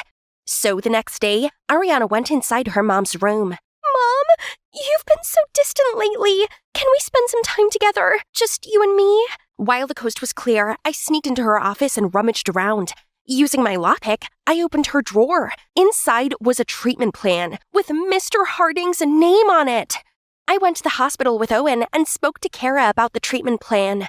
There was nothing unusual going on. Ellie, go home. Feeling defeated, we left, but then we bumped into a doctor. What is this regimen? It's designed to make the patient's condition worse. We were shocked, but before I could ask him any more about it, I saw Kara get into a luxury car and leave. We jumped into a cab and followed her. The car pulled into this heavily guarded mansion. We knew we couldn't get inside by the front, so we sneaked behind the mansion, climbed over the wall, and shuffled along the side of the building. The door was locked, so Owen kept watch while I used my lockpick to enter. We crept across the kitchen, but I accidentally knocked some pan over and made a thump. Who's that? Owen immediately pulled me behind the fridge to hide as the guard shone a flashlight around. Gosh, this tight space made us way too close to each other. I could hear our hearts beating in sync. The guard finally gave up, and we left the room. Suddenly, I spotted Kara turning in the hallway. Follow Kara. I'll stay here and play lookout. As Kara stepped into a room, I saw Mr. Harding lying there. Kara, what's going on? Kara looked surprised seeing me and pulled me to the hall. Ellie, you shouldn't be here. Is that Mr. Harding lying in the room? That's right.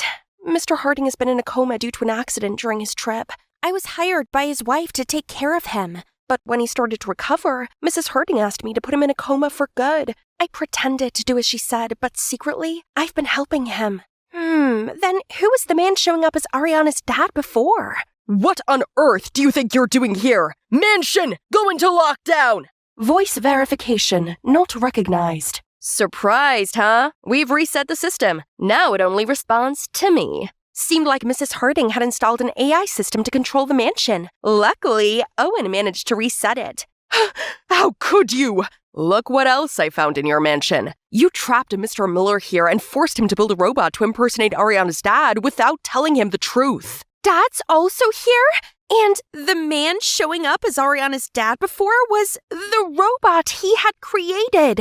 Restrain them at once. Well, I guess it's time to use my flycatcher. I shot Mrs. Harding and the bodyguards in the eyes. Security! Get them! Right then, someone showed up on the yard. I'll distract them with the robot. Those dumb guards mistook the robot for the real Mr. Harding and ran after it. Let's get out of here. Mansion! Lockdown! The 5 of us ran out of there, while Mrs. Harding and those guards were immediately locked inside. As everyone was back at the mansion, Ariana insisted on me taking her to see her mom. Why, Mom? Why did you do this to Dad? I sacrificed everything for your father, my assets and my youth. Myla is what it is today because of me. Yet to him, I was nothing more than a housewife. After his accident, I saw a means to take back what was rightly mine.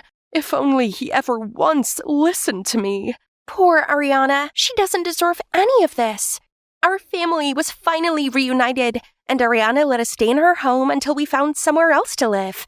As for Mr. Harding, thanks to Kara's efforts, he regained consciousness and is on his way to making a full recovery. Kara's a great doctor, and I think Dad is a soft spot for her. I'm cool if they, get together. Yeah, I think so too. By the way, I'm sorry about Owen and you. I already forgot about that. You and him are made for each other. I'm out. Oh, there he is. Go get him, girl. Owen showed up with some flowers, looking all dressed up. Hi, Owen. Why are you here? You texted me, asking me to pick you up for a date? I didn't. Ariana! Well, too bad. I'm here already. So, will you go out with me? Yes! And with that, he pulled me in for the sweetest kiss ever.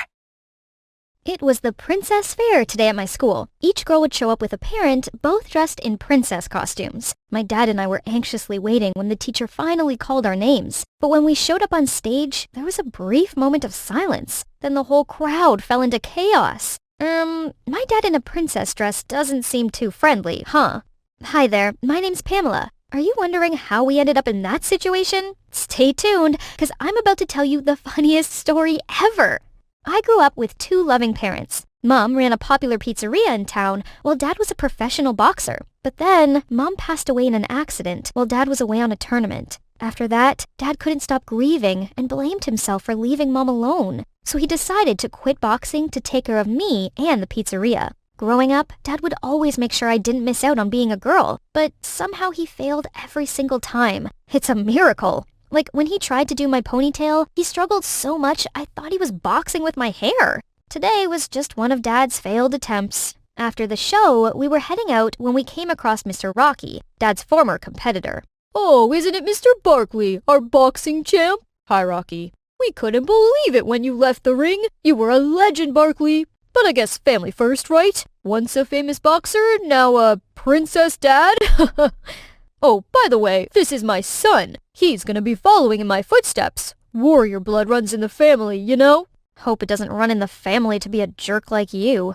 When we were home, I saw Dad ruminating, probably thinking about the encounter with Rocky. So I lied to him. Dad, I know you've been doing this for me, but all these girly things are not for me anyway. Instead, could you teach me boxing? I want to be a boxer like you. Honest to God, I still love being girly and all, but just seeing how happy he was, I knew I had made the right choice. From then on, I grew up helping Dad run the pizzeria and learned boxing with him. Eventually, Dad got more students. Carson is the oldest and Dad's favorite. He also came to live with us and help with the restaurant. Business soon started picking up thanks to my boxing bros. The customers, especially females, love them. Soon, we became the hottest pizzeria in town. One time, while running errands for the restaurant, we heard an old lady yelling at someone. "You're stealing my cookies, young man!" But the guy just walked away, leaving the hopeless lady behind. The audacity of him! I immediately charged at him and tackled him to the ground. "Didn't you hear, you thief? Return her cookies now!" Hey, stop! It's a misunderstanding. I saw her putting the cookies in her bag already. The old lady immediately checked her bag and her cookies were indeed inside. I awkwardly released the guy, and once he turned around, I was shocked. He looks like an angel walking on earth, even with that annoyed look he was throwing at me. Is this love at first sight? On my way home, I couldn't stop dreaming about him, when suddenly I noticed a moving truck parked at the building next door, and right there was him. He was sweating profoundly, then suddenly took off his shirt, revealing his six-pack. Whoa, it's my lucky day. Later, I asked around and learned that his name is Denzel, and he just moved here with his mother, Michelle. From then on, I couldn't focus on anything else, as pretty boy Denzel and his heavenly abs kept running through my head. Hey, what's up? What's wrong with you? Oops, sorry. It's just that I think I have a major crush on our new neighbor, Denzel. What? For real? Yeah, but I don't know what to do. Got any advice? I got plenty, but... Oh, come on! I'll do anything, please! Okay. Now listen carefully. According to Carson, the best way to show my charm is by flexing my muscles. So I set up this new punching bag right in front of the house, waited for him to show up, and used all my might to pound on the thing. Ha! Ha! Ha! Ha! Ha! But Denzel was so unimpressed. He just coldly tossed the garbage, then slammed the door shut. Later, I waited till Denzel appeared by his window, then started lifting my desk up with one hand to impress him. Evening yoga. He looked at me as if I was some circus clown and shut the blinds. Bummed out, the next day I went to talk to Carson. Nothing I try works. He just doesn't care. You sure? It worked every time I wanted to get girls. But I'm a girl. Ugh, you're messing with me, aren't you? Gotcha. But what's so interesting about him anyway? You could be with me instead. I can treat you better, Pam. You're just like a brother to me, Carson. Thanks for your help, by the way. So much for counting on him. But that's not all. The next day, I already caught sight of Carson and the gang cornering Denzel. I immediately dashed in to protect him. Relax, we're not doing anything. It's just that Denzel wanted this bag for his mommy, but I wanted it for you. How about a fistfight to settle this? Whoever wins gets it? Only fair, right? I got dibs on it, so I see no reason to fight. But if you insist, you can have it.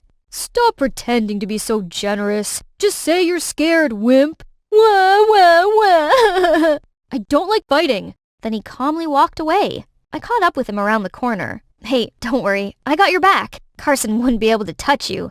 No need. You don't think I can protect you? I'm a boxer, just so you know.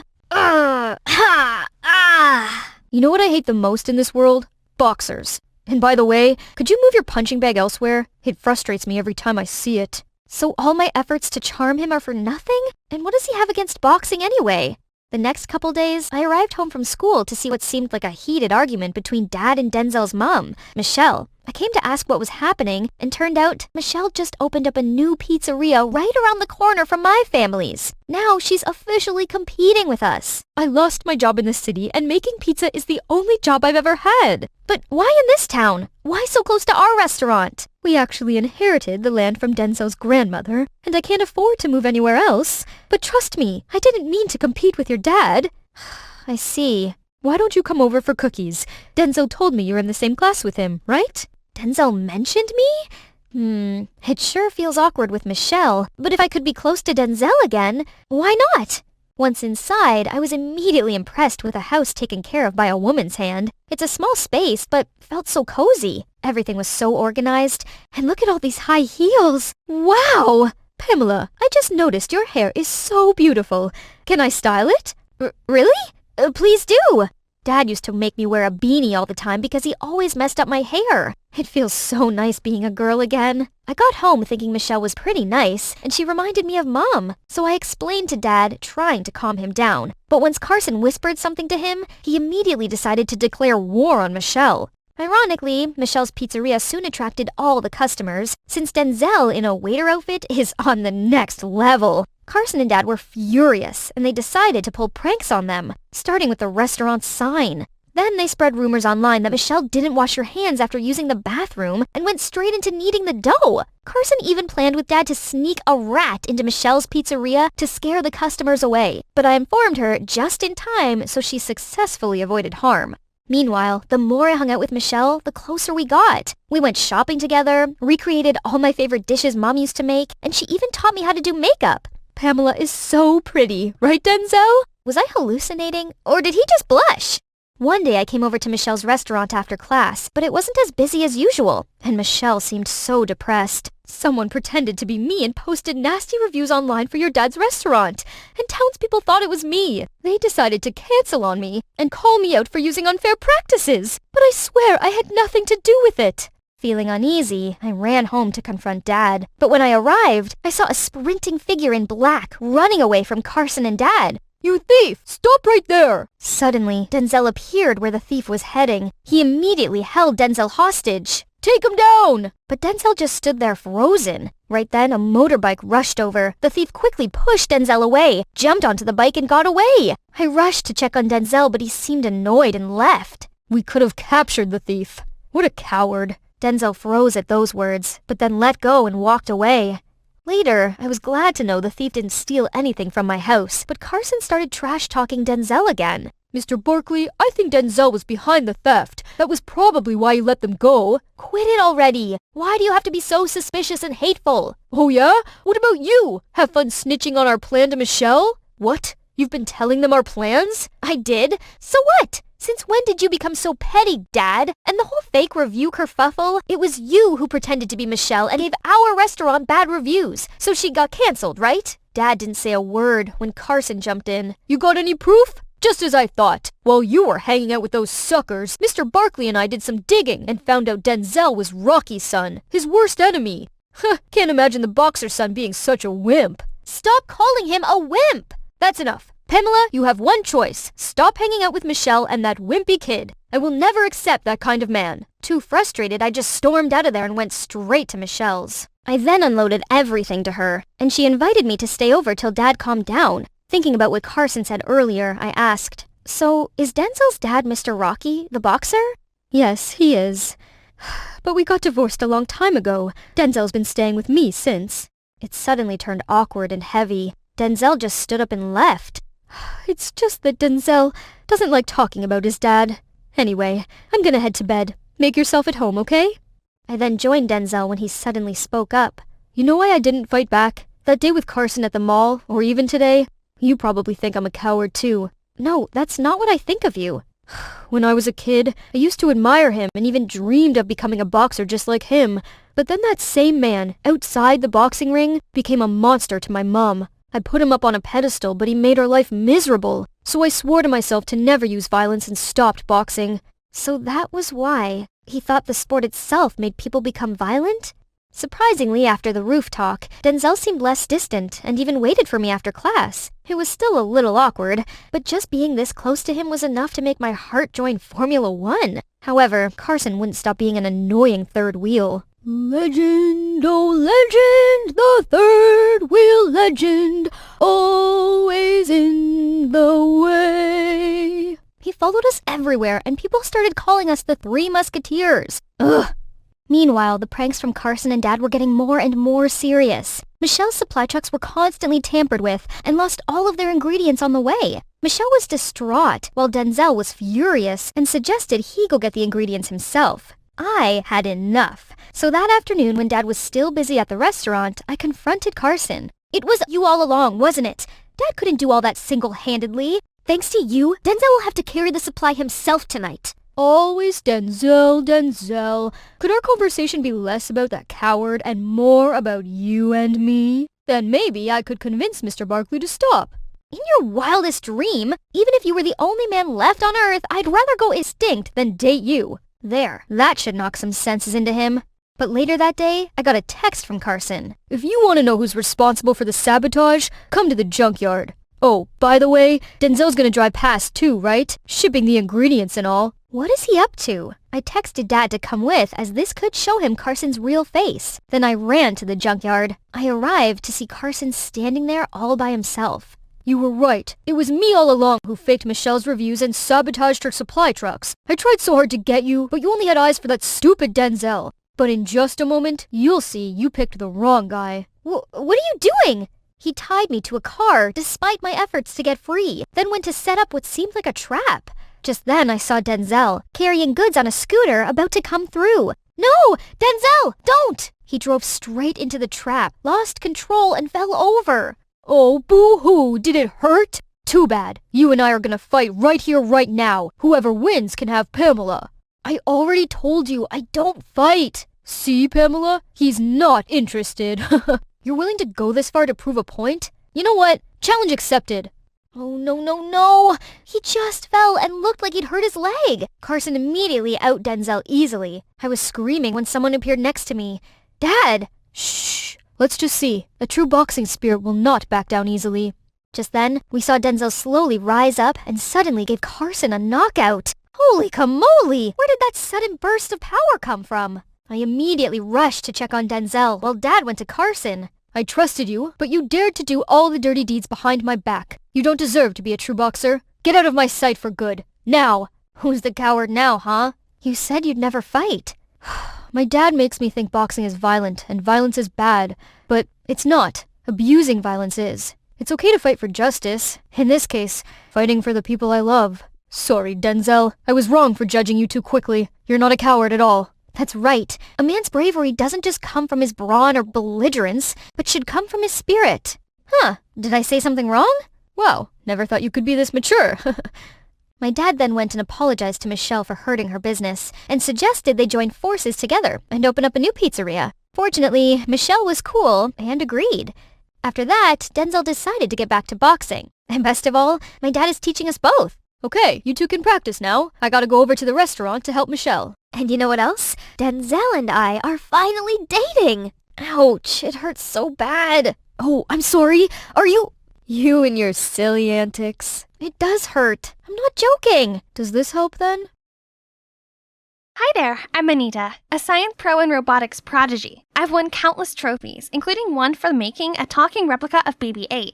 But it's my crush's heart that I can't win. Tom has just refused to accompany me to the last middle school dance. But who cares? I've got my bestie Barb. It'll still be fun. We can go together. We arrived at the dance to find that everyone had dates, except for us. Well, this is a little awkward.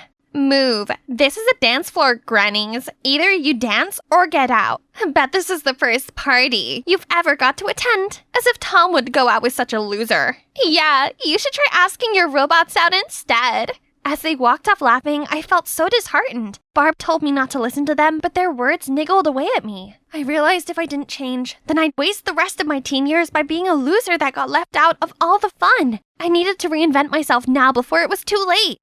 Over the summer break, I thought it over and realized that there was only one way forward. I should flip the script, where nobody knew who I was. And this is the perfect occasion for that. High school!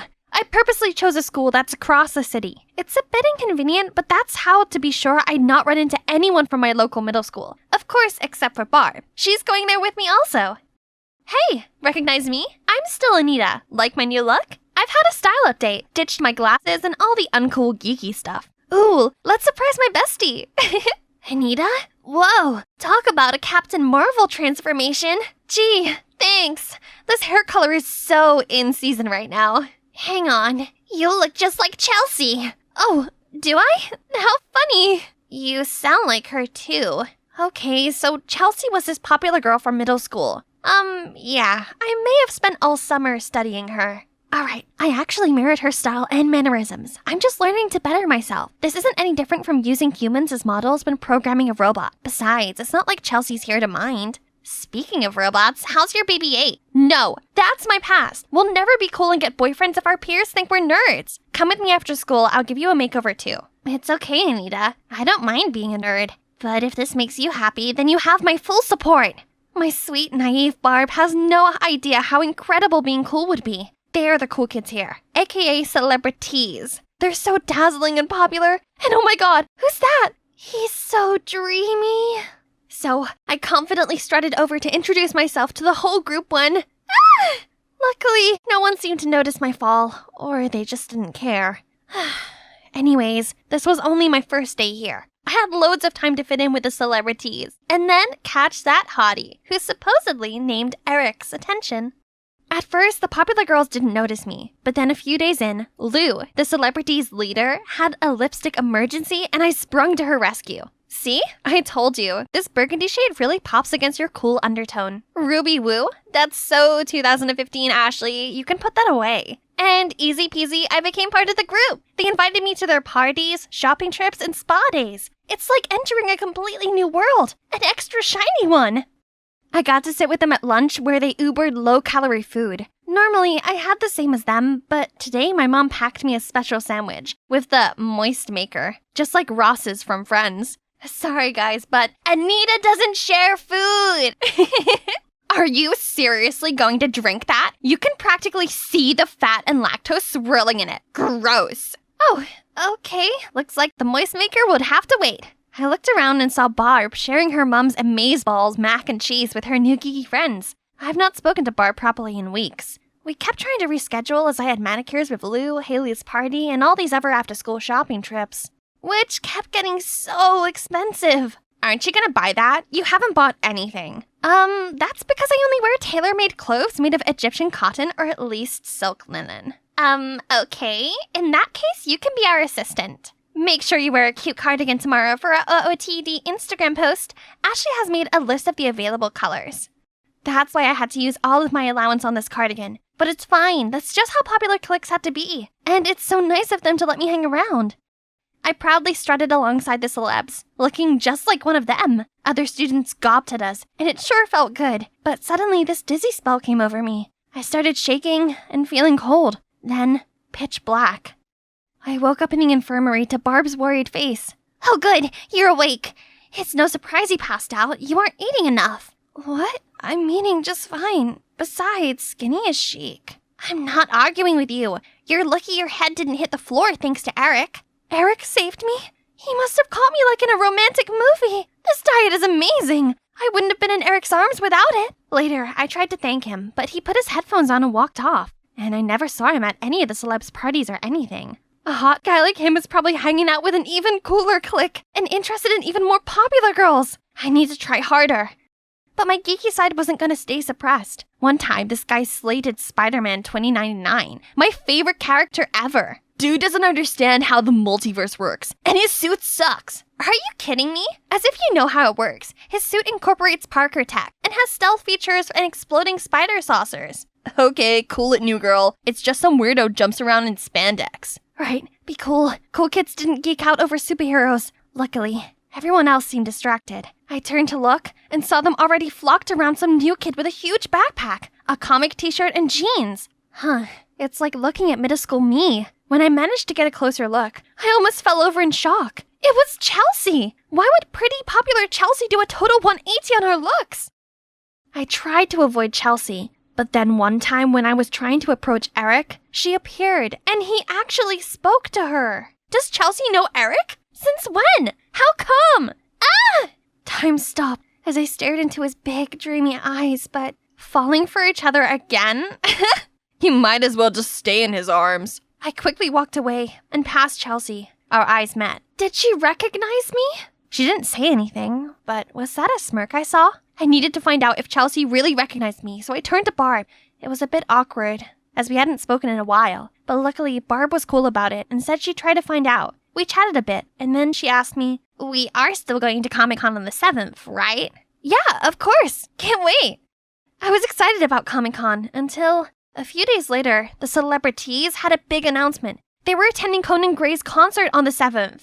Are you coming, or do you have some tragic nerdy convention to go to? Huh? That's oddly specific. I panicked and said yes to the concert. We had to give money to Ashley the next day, and she would take care of purchasing everyone's tickets. But thanks to that overpriced cardigan, how am I supposed to afford this? I guess there was one way to pay for it. Me and Barb's Comic-Con fund, which we'd been saving since middle school. I was only borrowing and would definitely pay it back. The following day, the celebs gathered to discuss the concert. Out of the corner of my eye, I saw a flustered-looking Barb.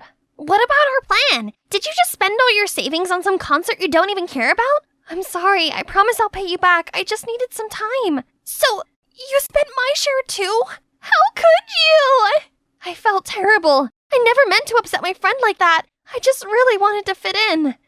Only, after that day, I found myself miserable with the celebs. The more time I spent with them, the more things about them got me second-guessing this group's dynamic. For instance, they talked a lot about the importance of being eco-friendly, but ordered Uber Eats almost every day, and constantly brought new, cute, reusable straws in Stanley cups. Moreover, it was always lose weight or the highway, and they even trash-talked their own group members behind their backs.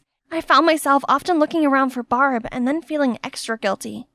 On my way home, I was dragging my feet, feeling awful, when I passed an appliance store. I saw some students from my school's robotics team struggling with their droid, so I gladly offered a hand.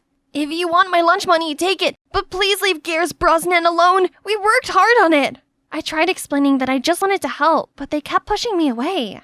I stared down at myself and realized that I wasn't welcomed because I'd given up everything to look like a celebrity. However, I didn't feel like one.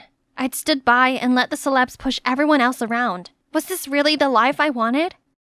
That weekend was supposed to be spa day with the celebs, so I went out to the mall to ask Lou for my concert ticket. I was gonna sell it and pay Barb back. Only when I got there, I saw Chelsea with them, but she looked like her cool self again.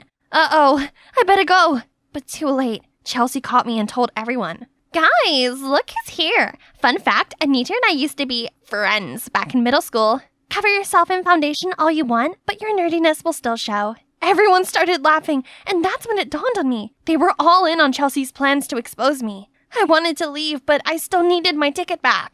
Sure, you can have it back, but on one condition. Wash off your Chelsea disguise and go back to being pathetic little you again. And so they told me to wash my hair in this decorative basin in a Lush store before everyone's confused eyes and their live streaming cameras. I swallowed my pride and did it. For Barb. But afterward, Lou turned back on her word. Actually, I gave it to Chelsea. Tough luck. Oops, too bad I never agreed to the deal Lou made with you. I felt overcome with panic and shame. I ran and I bumped into someone. Eric! Seeing how upset I was, he took me for coffee and a chat. As soon as we sat down, I burst into tears and told him how I'd lost everything. My popularity, dignity, friends. It all started to fall apart when Chelsea turned up all of a sudden, and then the domino effect took over. Chelsea? I'd always known she's catty, but I never thought she'd go that far. How can you be friends with her? What? No, it's not what you think. You still don't recognize me?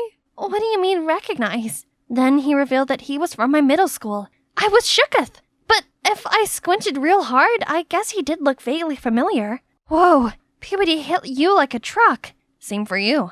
Yeah, no, it wasn't puberty for me. I got emotionally scarred from being an outcast and became afraid of missing out on cool stuff, so I turned myself into a Chelsea clone to be popular. That's insane. But if it means anything, I prefer the old you. It's great seeing you at the school, but when I saw that you changed and joined the celebs, I was kinda apprehensive. But for real though, I would have died for you to notice me. I was beyond surprised. He liked me all along? Suddenly, Chelsea jumped in. Why has it always been her? I changed myself to look like her. Didn't you say you liked nerdy girls? So why not me? Say what? Chelsea liked Eric? So she really copied my look. And for that reason? I'm sorry, Chelsea, but it's my feelings. I can't believe you rejected me twice for this little nerd, and she doesn't even look like herself anymore. Chelsea, it's never been about looks. It's about who she is. In the midst of it, I finally understood something. I was fine just being me. I never needed to be anything else. I've switched schools and turned myself into a dork for you! Ah! You're lucky this time. I watched Chelsea stomp out. I realized how I was constantly anxious and on edge, that I'd messed up while hanging out with the celebrities. I missed the truly happy moments with real friends where I could just be me. All this time, I thought I'd been missing out on all the fun, but turns out, I missed nothing. The true way to have beautiful teenage years is to spend it with people that really appreciate you and do the things that you actually enjoy. I thanked Eric, then left. There was something important I needed to do first. I went home and fixed my BB-8, then took it over to Barb's house. Sorry, Barb. I'm so sorry, Barb. I was so desperate to be cool that I overlooked what really mattered. I miss you and our friendship so much. I missed you too. And I saw that humiliating video and just wanted to know you were okay. On second thoughts, I'll forgive you if you give me your BB-8. No can do, as I'm selling it online to make money to pay you back. I only brought it here to make my apology more meaningful. Did it work? We both hug. The next few days at school, I tried my best to fix things. I returned to my old image, well, with a slight upgrade. I can't let my beauty skills go to waste now. And I dug out all my geeky stuff. I showed up at the robotics club, and this time I confidently strode over and immediately fixed their robot. I told you I could help. Don't judge a book by its cover. That's a celebrity's job. Look at you, all happy and smiley with your own loser nerd kind. Yeah, I'm happy, while you once tried and failed to be one of us, remember? Being a nerd isn't just about appearance, it's about what's inside. By the way, how was the concert? I heard your fanatic behavior got you kicked out. Sounds exciting. Chelsea and the celebs looked fuming as they sashayed off, but I didn't care, as I was finally back where I belonged.